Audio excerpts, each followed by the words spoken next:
Hej! Jag är Roger och välkommen till den första Hur du spelar Dungeons & Dragons-videon. Under loppet av några veckor kommer vi gå igenom olika delar av det här spelet. Vi börjar med en introduktion, går igenom grunderna, efter det kan du gå med i ett spel som nybörjare. Sen kommer jag gå igenom mer avancerade regler innan vi går igenom hur du skapar en karaktär, hur du går upp i nivå och vad du kan göra sen.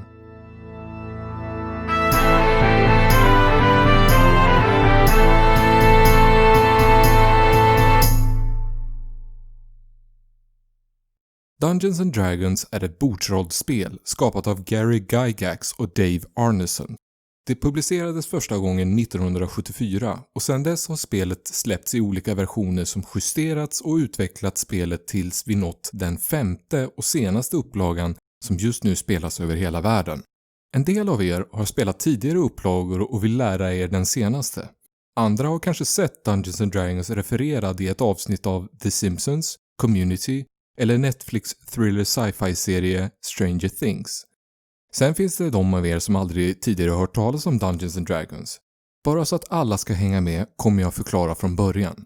Vad är Dungeons & Dragons? Dungeons & Dragons, förkortat D&D, är ett bordsrollspel. Det spelas genom att du använder din fantasi, ett regelsystem och tärningar.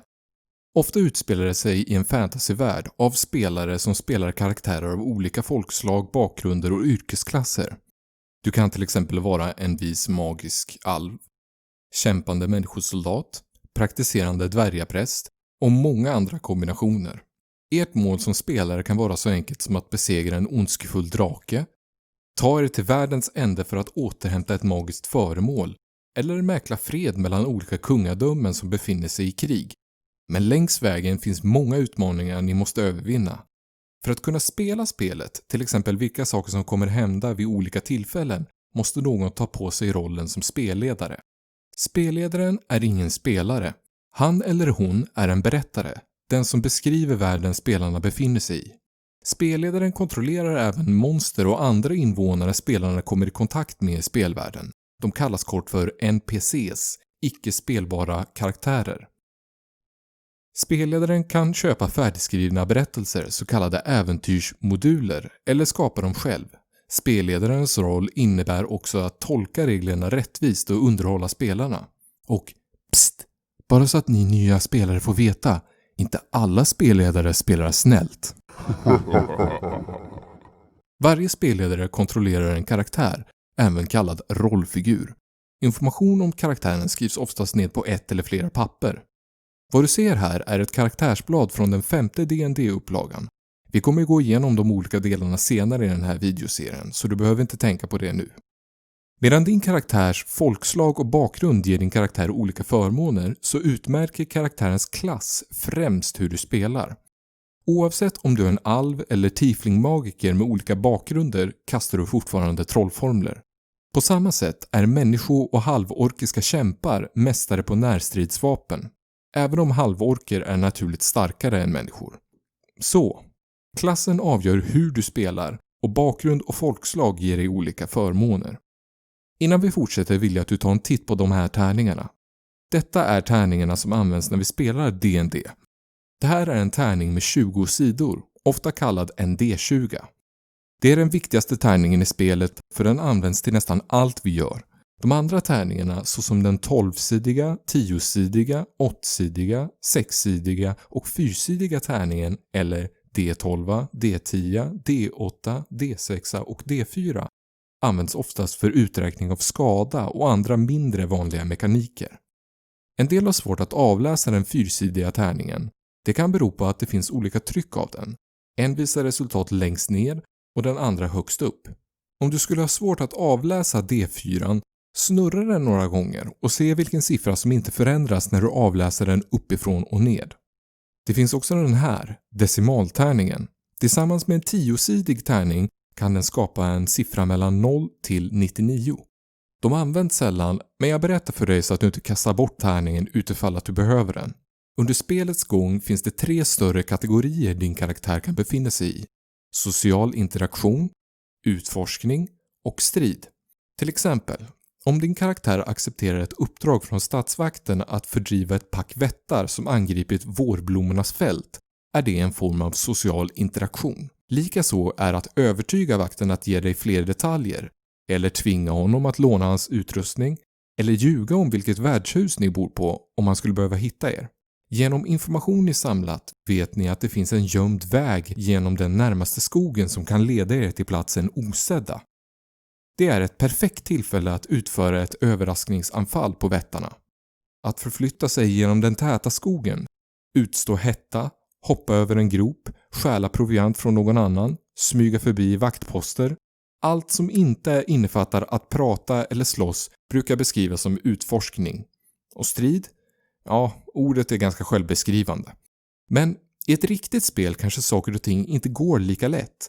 Till exempel lura vakten eller hoppa över gropen är utmaningar som du måste övervinna. För att framgångsrikt klara utmaningen kommer spelledaren be dig kasta en D20 och lägga till relevant förmån eller nackdel din karaktär har.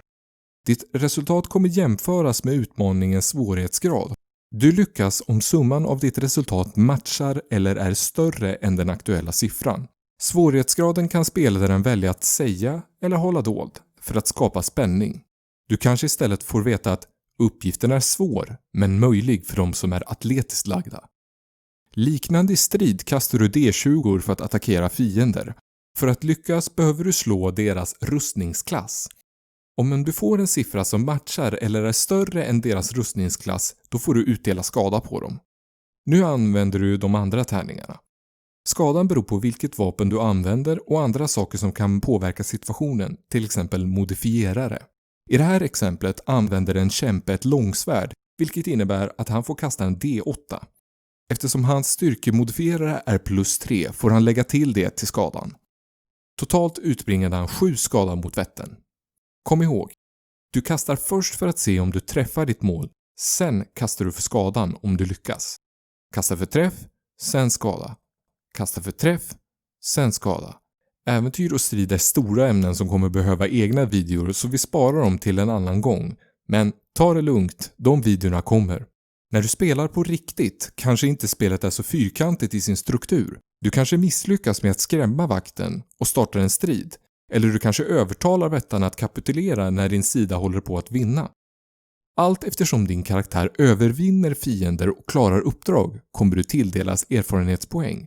När du samlar tillräckligt mycket erfarenhetspoäng går du upp i nivå, vilket ökar dina styrkor och du får nya funktioner.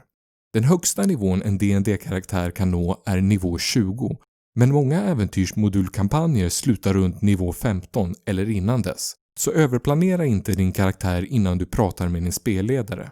En D&D-session kan vara så länge du vill, men baserat på erfarenhet är 2-4 timmar en bra tid. Detta kanske låter som mycket, men tro mig, när du väl kommer in i spelet kommer tiden bara rusa förbi. En kampanj är en övergripande berättelse som delas upp i flera sessioner. Om du tänker sessioner som avsnitt i en tv-serie, då motsvarar kampanjen en säsong. Om det du hört hittills låter intressant, överväg att skaffa spelarhandboken. 5:e upplagan ser ut så här. Den innehåller all information du som spelare behöver, men den är ganska omfattande. Du kan börja se den här videoserien och låta mig översiktligt förklara de flesta delarna i spelet. Videoserien kommer delas in i flera delar. Intro, den del du tittar på nu, grundegenskaper och färdigheter, strid och räddningskast, äventyr och utrustning, klassegenskaper och magiutövning, skapa en karaktär, samt gå upp i nivå och finjustering.